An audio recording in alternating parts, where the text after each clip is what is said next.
从不为人知的小士多到赫赫有名的米其林指南店，手作人有着怎样的能耐？在猪大肠里填进糯米馅料，如何成为潮汕街头一绝？一碗经火焰猛呛的粉，南宁人为何如此狂爱？老广的味道之街头米其林。千百年来，街头为许多平民美食提供了发光发热的舞台，而一家家热闹小店也让街头有了温暖的烟火气。街边小吃看似简单，其实从火候、食材到调味，处处皆是饮食之道。了解每一种小吃背后的艰辛，才能看懂制作者与小处用大招的苦心孤诣。在南宁的街头小巷里，不分季节，不分早晚，嗦粉声总是能在大小粉店间连绵不断。我们广西人可以每天都不吃饭，但是一定要吃粉。早餐吃粉，中餐吃粉，晚餐还是吃粉。米粉利用自身快速、易煮、方便的优点，成功击败米饭，成为广西人餐桌上的主角儿。声名在外的桂林米粉和螺蛳粉早已开遍了祖国的大江南北，唯独南宁猛火爆炒的老友粉，一直被认为离开了南宁就失去了镬气和酸香的灵魂。4碗係嘛？4碗一樣。一樣老友雜。我哋南寧人早晨從一碗老友粉開始。花姐，南寧市中山路食街里最有名的玩火人。從16歲開始，她的雙手在這30年里從未離開過炒鍋。最瘋狂的時候，花姐一天時間能完成1200多碗老友粉的猛火炝炒。師傅教我第一朝就玩火，我興致嘅時候，就叫啲火請嚟啊，人哋嚟食嘅冰淋啊、蠔啊咁。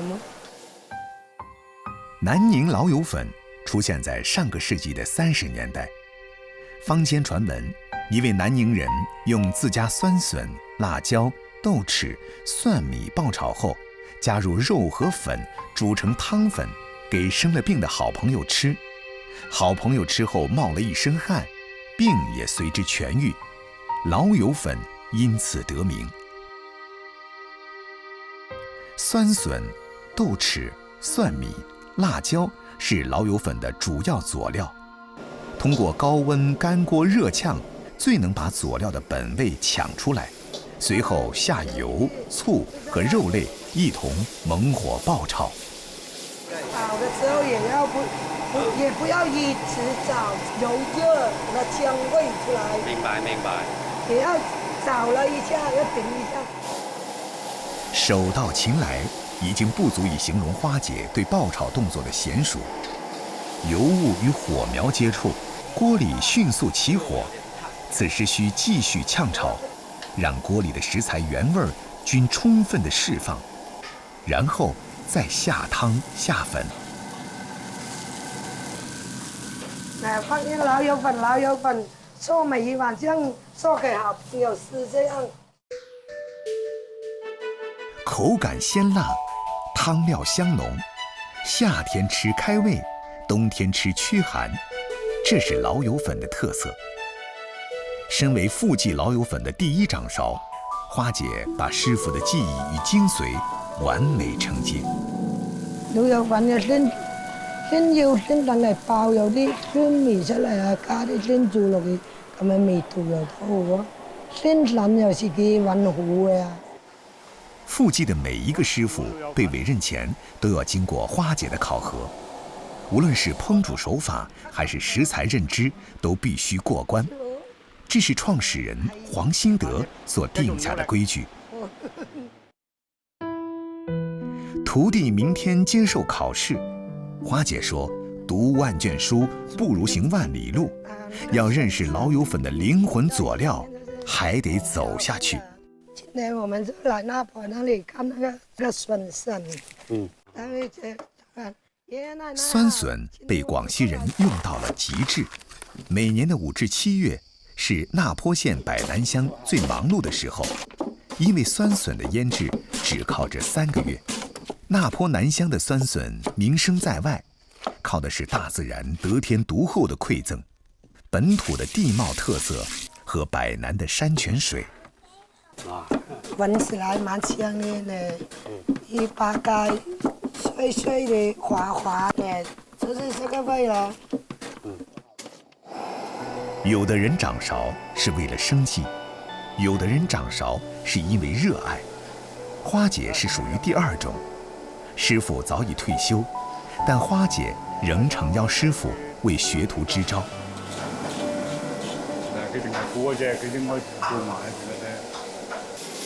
配料、下锅、翻炒，徒弟把对火候的控制技巧表现得淋漓尽致。在3分钟烤合中，通过娴熟的手法，一气呵成地完成了2个锅炉同时爆炒老友粉的考验。掌握隻火候啊，啲火整得太多啦，燃就燒油啊，燒油啦，啲油香就少啊。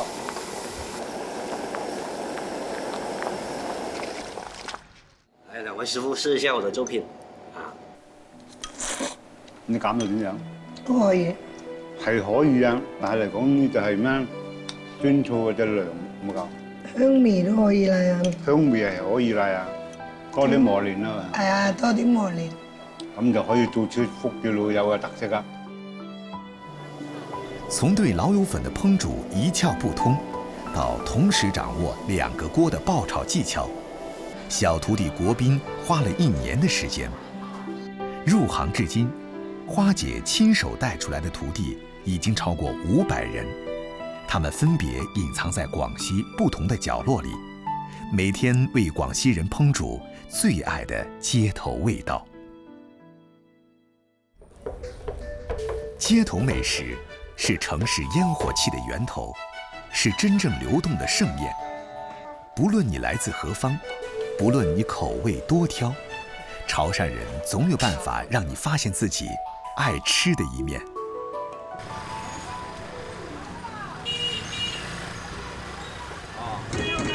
清晨，在锅碗瓢盆轻轻撞擊的乒乓聲中，洪陽鎮的美食街被喚醒了。以一口豬腸脹糯米為營生的店家和掌勺，也開啟了一天的勞作模式。前人說，田家少閒月，5月人倍忙。而洪陽美食街小食檔的方小麗，則是月月日日均處於倍忙的狀態。我每天來這裡，第一件事就是挑選上好的大腸，還有小肚、豬腦。動手就比較，這些挑都比較乾淨嗎？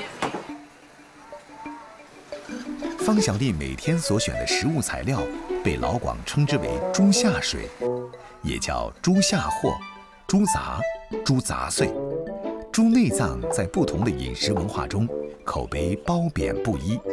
在潮汕人的味覺記憶裡，豬下水就是讓人觀其狀、聞其香、滿口生津的特色街頭美食。方小麗就是靠着為豬下水代言的絕活，在洪陽這個潮汕美食發源地站穩了腳跟。明天你要留這些好的給我哈。我們家的招牌呢，就是豬腸燉糯米，還有豬腦小肚湯。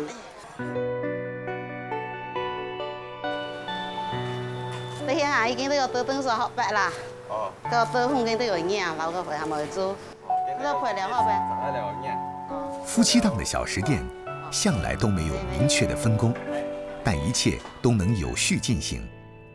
方小麗從菜市場採購回來，丈夫方德賢默契地接過豬大腸，開始了重頭戲——清洗。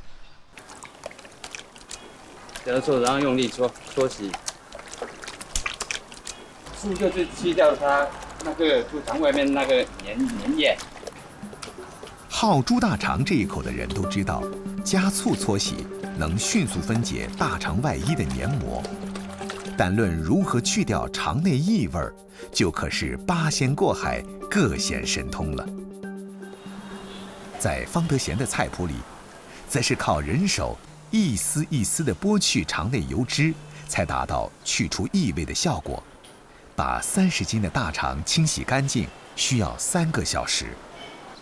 就是那个大肠第一要干净嘛，要白，然后让大肠衣要薄一点，不要很厚，太厚了，等一下那种很容易裂掉。有人馋小食档的出品，但始终过不了卫生这一关，而忍住了口。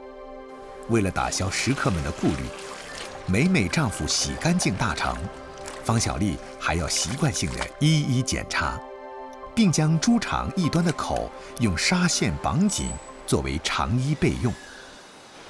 我们大肠呢要挑选的是，大肠头下面这一段直肠，一段呢大概15到20公分左右，一副大肠呢大概可以做20来条吧。外衣修补好后，就要开始准备内馅儿。糯米需要提前1天浸泡，五花肉和香菇切粒，将香菇、花肉粒、虾米、花生倒入浸泡好的糯米当中。这个时候，双手就是最好的机器。第3步是胀，胀在潮汕方言中有往某物中装满另一物的意思，它比装、塞、放更吻合猪肠糯米两者的完美搭配。大肠不能胀得太满嘛，糯米不能胀得太满，大概就是7、8成左右吧。然后加这个水的话，然后煮熟了，这个糯米呢就会膨胀，太满了它就会破。下水之前呢，要把里面的配料这些搞均匀了，这肠子下了之后煮熟起来才不会煮烂了是。与星级厨房里的各尽其职不同，小食店的运作几乎可以用一脚踢来形容。猪肠胀糯米下锅后，方小丽开始烹煮酱料。传统的猪肠胀糯米需要蘸甜酱，而甜酱的制作可谓是各家各法。方小丽的家传秘诀就是红糖加白砂糖，慢火细熬。除了招牌猪肠胀糯米，方小丽灵巧的双手还做出了猪小肚包猪脑、蚝烙等潮汕特色小吃。上午11点，方德贤和方小丽准时打开夫妻小食店的门。小肚跟这胡椒呢，吃了对味很好的，肠胃的人经常吃对味就是特别好。Đó, các bạn, xin ăn. 啊，这里加。Nó đều từ đường đưa từ đi. 哈，德州咸菜。德州咸菜。好好。买个咸。哎，好好好，走。猪肠胀糯米、猪肚包猪脑汤、蚝烙，看似简单的2菜1汤，既不省事又不省力。方小丽和丈夫需要各司其职，合作无间，才能让小店客似云来。一定要蘸这个甜酱吃才好吃。有人爱一口咬下去猪肠胀糯米的满足感，有人爱猪小肚包猪脑里胡椒的辛辣感，还有人爱蚝烙的鲜美酥香、脆而不软。号称最懂吃的潮汕人，在绘制其美食版图时，向来重味道、轻环境。但即使是这样，潮汕仍有着“小食天堂”、“瘦子进去，胖子出来”的美誉。功劳里面自然少不了众多像方小丽这样的美食缔造者。我不求大富大贵啦，就想说能在维持生计的情况下，把这个传统美食传承下去。街头觅食，要么新奇，要么怀旧。簇新的美食层出不穷，辣到跺脚，酸到呲牙，甜到心花怒放。但最让人产生共鸣的，可能是过去的味道。80、90後街頭美食應該係啲路邊攤啦，然之後同啲同學仔一齊食，可以一齊分享啦。當我哋大個咗之後咧，會發現以前中意食嘅嘢，依家好難揾得翻㗎啦。無論是哪一代人，在課室裡耗盡了腦容量後，最想飛奔的地方，肯定是校門口的美食攤。隨着年代的發展，校門口的 C 位小吃也在不斷的變化。對於我哋80後嚟講咧，我認為校門口最經典嘅美食係缽仔糕。我同我太太咧，亦因為缽仔糕呢個嘢嘅人生軌跡發生咗變化。缽仔糕指的是在缽仔上蒸的米糕，這種口感軟糯的小糕點，自改革開放後，就佔據了好幾代老廣的童年記憶，更是入侵了廣東無數街頭巷尾，成為被追捧的街頭美食。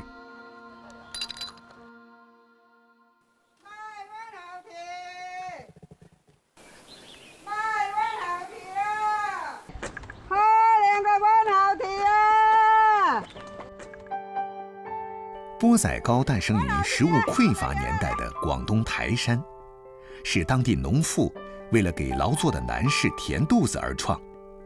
那時候，吃得飽是缽仔糕最重要的功能。這種用於填肚子的米糕，在台山也被稱為碗頭糍。把浸泡的粘米磨成米漿，按一定比例加入白砂糖或黃糖熬製的糖水。攪拌均勻後，將米漿斟入蒸籠裡的小瓦缽，然後隔水蒸熟。這種傳統的白糕和黃糕，幾十年來曾經風靡粵港澳熱鬧的街頭。喺90年代嘅時候咧，缽仔糕好常見嘅，通街都買得到。但係2000年之後咧，唔係隨便買得到，想食都買唔到。因為見少買少，5年前林毅和妻子在想吃缽仔糕卻買不到的那一瞬間，萌生了自己做的想法。一對80後夫婦對缽仔糕製作一竅不通，他們是如何成功復原這種街頭情懷美食的呢？今日星期6喎，係喎。椰汁紅豆要做多啲啊。OK 啦，咁今日做到晏咧。開波啦！好。每天早上6點，林毅和妻子必須雷打不動地開啟一天的勞作。中午12點前，我哋要完成18個口味1000個缽仔糕嘅製作。5小時準備18種口味的粉漿，對如今的余慧儀可謂是得心應手。但5年前沒經驗、沒配方、沒師傅，一切都沒有余慧儀想象中那麼的順理成章。傳統缽仔糕嘅主要材料咧，有嗰個粘米粉、薯粉、馬蹄粉、澄麵同埋藕粉。單單係粉嘅搭配，我哋就試咗過千次。粉漿的搭配、輔料的甄選、時間的控制，余慧儀每天都在加加減減中摸索。在3個月的時間裡，她手起手落了數千次。試下個味，睇下個甜度啱唔啱？等要換隻粉。單單係牛奶啊、椰漿啦呢啲輔料，我哋都試咗好多種，蒸出嚟嘅糕試食嘅都抌咗成2000隻都有了。缽仔糕的製作本不是難事，難的是余慧儀想找回小時候奶奶手做缽仔糕的味道。終於在2017年春節後，余慧儀感覺自己可以出山了。就係呢個口感，唔錯，就係阿嫲嘅味道。除了打情懷牌，還能否給傳統美食加入新鮮餡料呢？余慧儀又開始挑戰起自己。好似芝士啊、椰汁啊、奶茶同埋榴蓮呢啲年輕人中意嘅食材，點樣融入去傳統嘅粉漿入邊？芝士佢因為佢高溫先比較容易溶解啊嘛，即係用溫度計測量埋個溫度範圍，佢係最容易融合嘅。奶茶嘅話就要首先煮啲奶茶水出嚟啦，我溶咗啲糖之後再溝落去啲粉漿嗰度，然後再加奶。于慧仪不断地在消耗時間和浪費食材的基礎上，換來了18種傳統口感、新式口味的缽仔糕。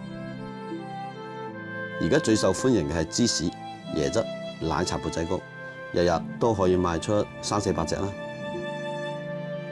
用數次失敗才換來的新口味，于慧儀夫婦倆說什麼也要保住新式缽仔糕的新鮮，因為只有把這口新鮮咬在嘴裡，才能吸引更多的新一代食客，缽仔糕的生命才得以長長久久。為咗等大家食到現場精製嘅缽仔糕，我哋解決咗缽仔糕漿嘅儲存同埋運輸問題。每日我哋將缽仔糕漿送到去鋪頭，可以令客人食到傳統又新鮮嘅缽仔糕。從研發到線上售賣，再到粉絲眾籌開店，林毅、于慧儀夫婦放棄了原有的工作，通過勤勞的雙手，把稱為廣東街頭任性果凍的傳統缽仔糕恢復了往日光環。所以我做呢件事嘅目標咧，當大家抽起條筋想食缽仔糕嘅時候咧，佢可以買到缽仔糕食，係買到好食嘅缽仔糕食。我希望咧，我哋兩公婆可以齊心咁樣行好情懷美食呢條路。在老廣的食譜裡，大米擔起飽肚子的主食角色的同時，也構成了千變萬化的街頭美食。它有無數分身，不僅在正餐上出現，也能以各種米製品的形式大放異彩。早晨，早晨。早晨，早晨。我2碗汽水。啊好。啊揀啲女乾。啊好。阿姨啊，幫我要2碗汽水啊嘛。好。糍水，珠海斗門的傳統街頭美食。土生土長的斗門人都有一個通病，就是為這種長相酷似瀨粉，但風味做法均異於瀨粉的糍水證明。因為這種被斗門前務人叫了近100年的糍水，一直名列他們街頭美食清單中的前3位。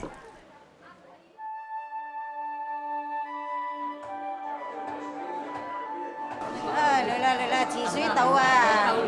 糍水最後1碗賣晒啦嚇！多謝。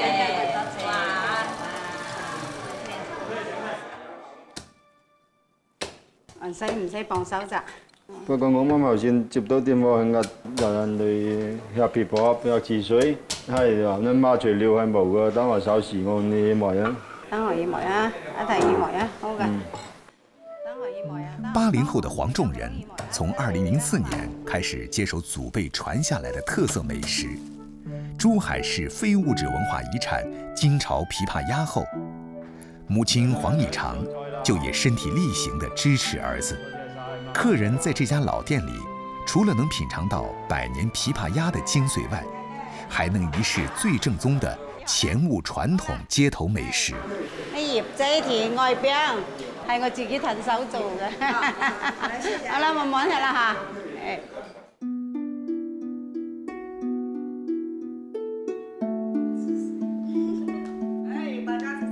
在物質匱乏的年代，普通市民想品嘗一碗足料糍水，往往只能寄望於春節的飯桌上。隨着生活的不斷改善，糍水這種過年才能嘗到的美味，開始走上了街頭。哇！啲鋁罐啊，滾啲靚嘅。點樣滾啊？鮮命、猴肉、白醬嗰啲咪咁靚噶啦。你聞落幾好香啊！係嘛？好香。真係好香。嗱，俾你哋搞碎。雷乾，前務糍水中的靈魂所在。當地人有一種說法，吃一碗沒下雷乾的糍水，等於品了一頓無主菜的乾癟盛宴。疍家人從蛤蜊中開殼取肉，用鹽水清洗肉的污垢和泥沙，鋪在網上生曬。干身后的雷肉鲜味浓缩至极致，再与清淡的食材搭配，于是有了雷干和糍水的完美偶遇。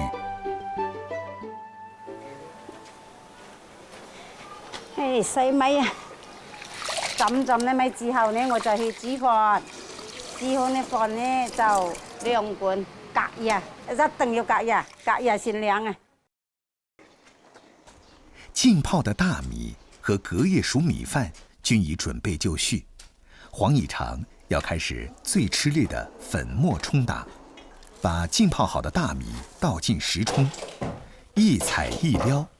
看似简单的动作，需要手和脚的高度协调才能完成。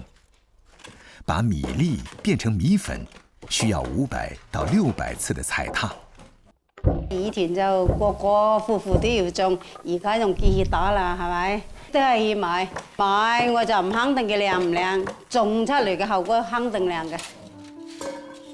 將冲好的米粉倒进筛网过滤，隔粗流细。粗的米粉混上隔夜飯，再倒入石沖。一定要落冷飯，唔落冷飯就唔仁義啊！之後之後又中啦，中啦又最細咁咪得咯。米粉冲好之後，開始了決定糍水口感好壞的重要工序——搓粉。嗱，水一定要緊，裝落嘅近凍嘅要到8到90度。咁就慢慢嚟裁粉啦。嗱，裁粉係咁慢慢裁就唔滲得吉嘅，一時間倒水啫，佢就會熟噶啦，會起粒噶啦。一直裁到佢長條為止，又注意裁到佢起啦，裁到起水粉咁就得噶啦。從粉狀到團狀，再到糊狀，只能採用開水遞加法。每次搓粉都是一次制作人雙手經受滾燙測試的挑戰。米糊到了能以線性狀態往下流的標準，就可以開始最後一個步驟——賴。9號啲粉就用熱學，準備嚟耐啦佢熱學，嗰個學我跟咗40年噶啦，即係好老噶啦，佢學得好老噶啦。賴就是淚的意思，米漿經椰殼孔形成線狀。順勢淚進開水中，沸騰的鍋水讓米漿迅速凝固。都係轉完之後呢，浮嚟少少筋呢就比較滑湯啊，撈浮嘅咯。撈浮之後咪咁摸下冷河嘅咯，嗰個冷河就上冷啦。糍水賴成後，黃以常會把蒜頭爆香，加入水煮開。再下糖、鹽、胡椒和雞粉，用作糍水的湯底，把雷乾爆香，在猛火熱油的催化下，加上臘腸、蝦米、魷魚絲、鵝腎、鵝腸等配料，淋上湯汁，一碗傳統的前霧糍水才算大功告成。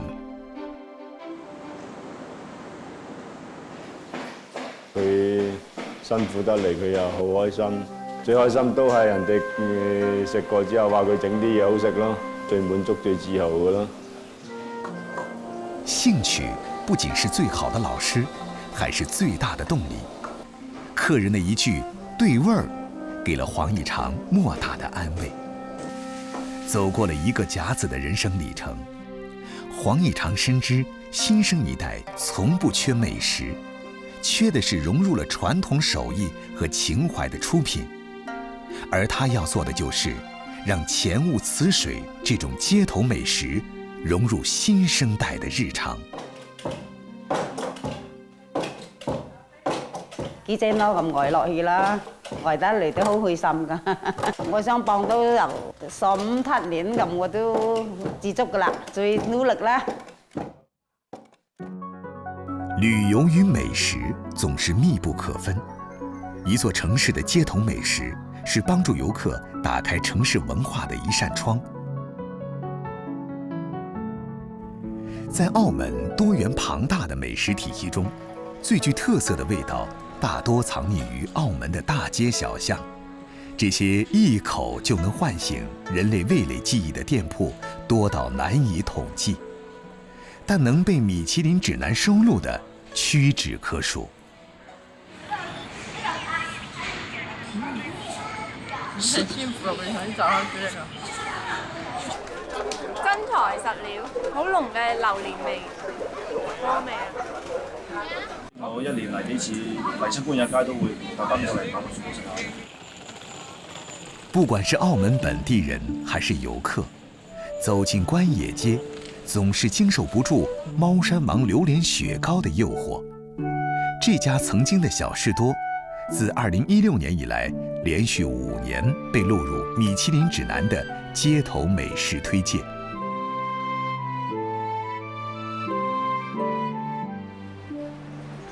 就85年。一開始呢，佢又係賣大菜糕啊、小食啦，啲嘅漢堡包仔啊、香腸魚蛋啊，士多嘅形式經營㗎以前。梁奎之和莫炳全夫婦是这家甜品店的第3代传人，从一家名不见经传的小士多到米其林指南的街头美食推荐，如何创业守业，这后面总有拨人心弦的励志故事。整翻個大菜糕先。喂，芝姐。你好啊，老細。喂，整個大菜糕下先。大嘅大菜糕你食下。哇，好，加汽水。加汽水係嘛？以前原始嗰陣咁係咁食嘅啦。試下佢個味道先。得唔得啊？得，幾10年都冇變，就係中意食你呢種傳統嘅味道。多謝。係。第3代传人梁奎之接手的这家小店，诞生于上世纪40年代。当年只卖闲杂的小士多，凭借着大菜糕这枝独秀，成为了好几代澳门人的童年记忆。點解有3色大菜糕嘅？大菜糕又称为石花冻，是采摘海边礁石上的石花菜熬煮过后冷却而成的一种胶状甜品，类似于果冻。呢個過程咧就最緊要煮嗰陣時間好緊要，時間唔夠嘅呢有啲大菜唔溶嘅呢就唔好，時間過咗嘅呢佢黃色有陣味咁，一定要過濾。過濾咗之後咧解凍佢60度至70度度啊開始執。浸泡、清洗、熬制、過濾、凝固。莫家的第1代手作，成了澳门街当年的爆款。到第2代传人接手后，所创作的甜品更是让这家小士多声名远播。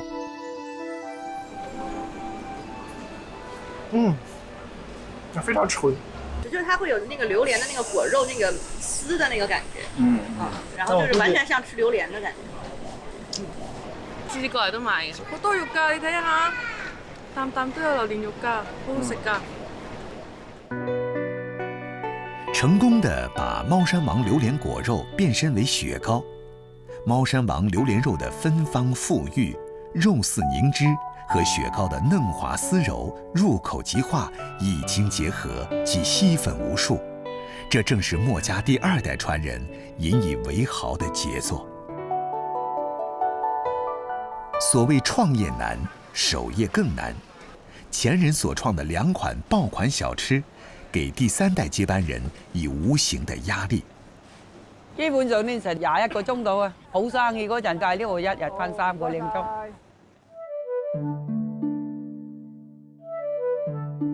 每天早上帮忙丈夫做好开业前的准备，梁奎之就独自走进后厨，开始手工生产雪糕。接手小店的28年来，芝姐不敢有丝毫怠慢，坚持延续前人的纯手工制作，即使手工制作耗時費力，產量偏低。啲貓山王榴蓮雪糕啲雪糕真係做得好長時間，一日做嘅時間要10幾個鐘啊！貓山王榴蓮雪糕的材料主要是奶粉、葡萄糖和馬來西亞貓山王榴蓮。有5粒星嘅呢先就係真正嘅貓山王。嗱，我而家開俾你哋睇，呢個榴蓮即係嘅愛稱啊，隻榴蓮咧就4斤幾，開咗之後咧455克，啊一個榴蓮咧就做5、6杯到。即係以前嗱老爺教冇機啊嘛，冇機咧嗰跟住要剁佢搞落去，冇咁辛苦啊嘛。煲水咧至好煲到80度到呢個咪啱嘅，做雪糕唔使落霜啊！啲榴蓮肉啊，啲水果啊，溫度高嘅咧，啲水果咧變味㗎啦，冇咁好食㗎啦。當水煮至80度，芝姐開始將葡萄糖、奶粉和榴蓮果肉陸續倒進水中攪拌均勻。接下來開始進入決定榴蓮雪糕口感的關鍵一步。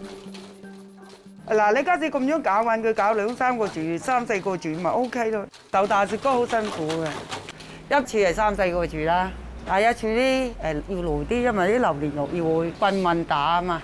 第一次打到佢混晒，第二次咧冇咁辛苦嘅啦。第3次咧咁誒攪佢陣間攪佢2攪，咁佢開始凝固嘅啦嘛。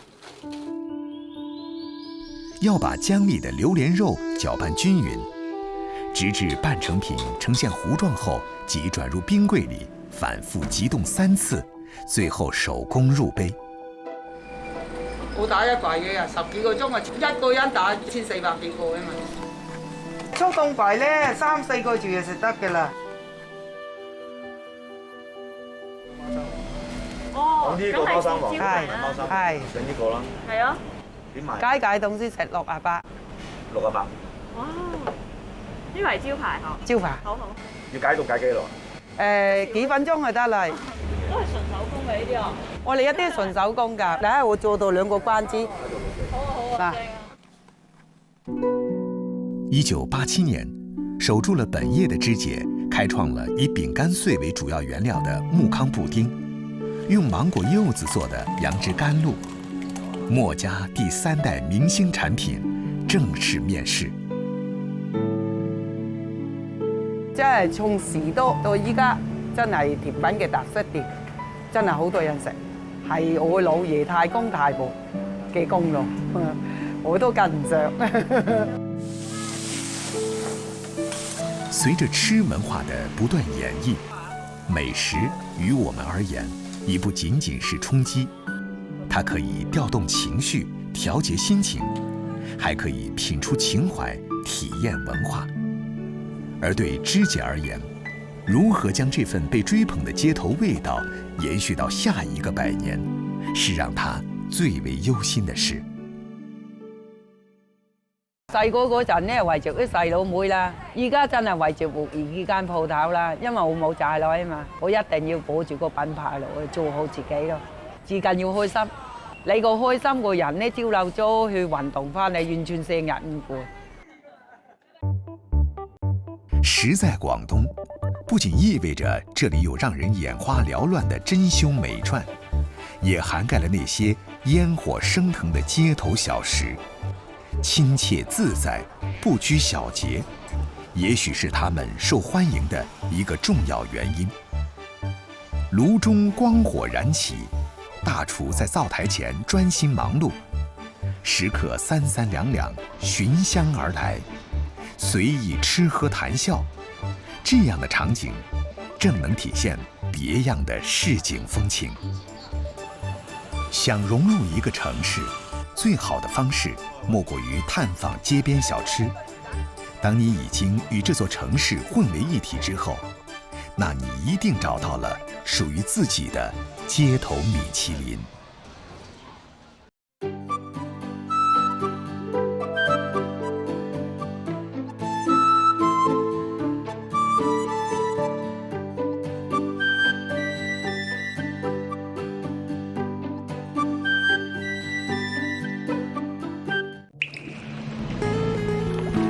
广东卫视美好生活倡导者。